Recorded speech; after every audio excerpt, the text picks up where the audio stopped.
Hello there, Sally here, and lovely to be here talking everyday wisdom. For what it's worth, I don't claim to be super wise, but I do think a lot about everyday life and seeking God's wisdom in the way that we live our lives. And today's topic is a tricky one, forgiveness. We talk about it a lot. As Christians, we read verses like, be kind and compassionate to one another, forgiving one another just as in Christ God forgave you, from Ephesians 4. And we know that we need to forgive. We know that we have been forgiven so much. And so forgiveness is mandatory, but it's just not that easy sometimes, is it? Especially for those deeper hurts and those wounds that have really, really taken their toll. And especially when reconciliation isn't possible. It's just so complex, isn't it? And when there are cases of abuse where there's someone who's been physically or emotionally or psychologically or sexually abused, you just can't give pat answers to people who have gone through that. And I would never want to do that. And so I want to be very sensitive to that as I talk about forgiveness.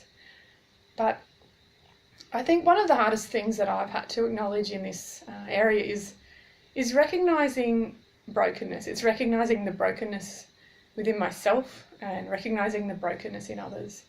The brokenness in others, that's pretty easy to recognize.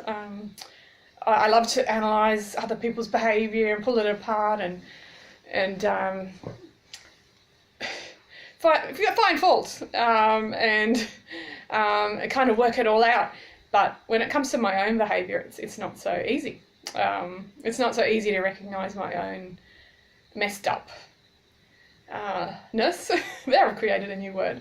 My own brokenness and my own sin and my own tendency to do things that are messed up and that can hurt others and that have hurt others, and acknowledge that. And acknowledging that doesn't mean that what someone else did was okay just because I'm broken and they're broken. We're all broken and therefore it's okay.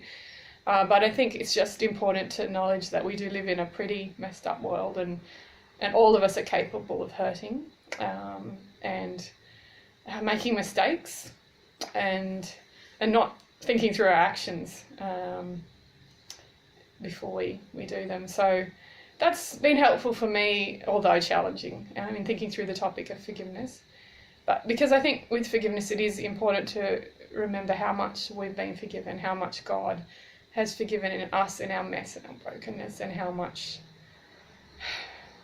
He forgives others as well, as hard as that might be to admit in some cases, that His blood covers all sin, no matter how bad, no matter how heartbreaking.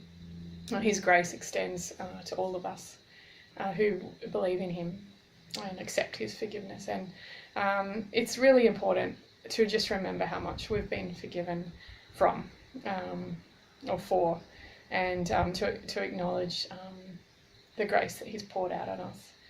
And I think when we start to work through the process of forgiveness, we have to acknowledge that we are not going to probably be able to get even. We are not going to get revenge as much as we might be tempted to try. It is God's job to deal with injustice. It's His job to deal with and settle the score, so to speak. He's going to right the wrongs as sovereign Lord, as our sovereign Lord, as the ruler of the planet. He knows what's been done. He knows the hurt that has been caused, and there will be justice.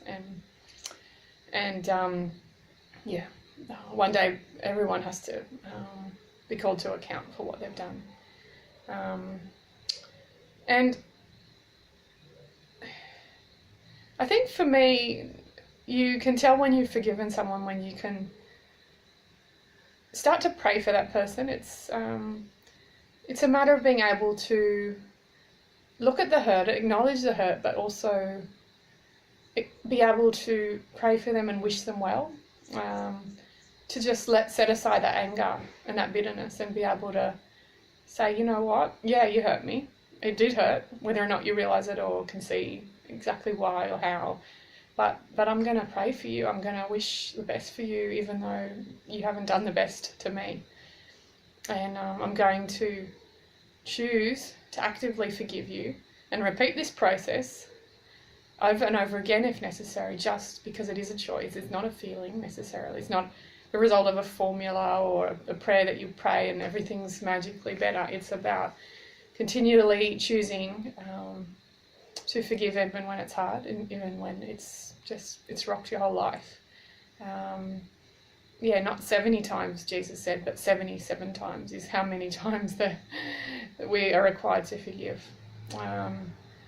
It's as long as it takes. It's a work in progress. You keep forgiving until the pain stops, and maybe it will never stop. And maybe you will keep on wanting revenge, because we're human.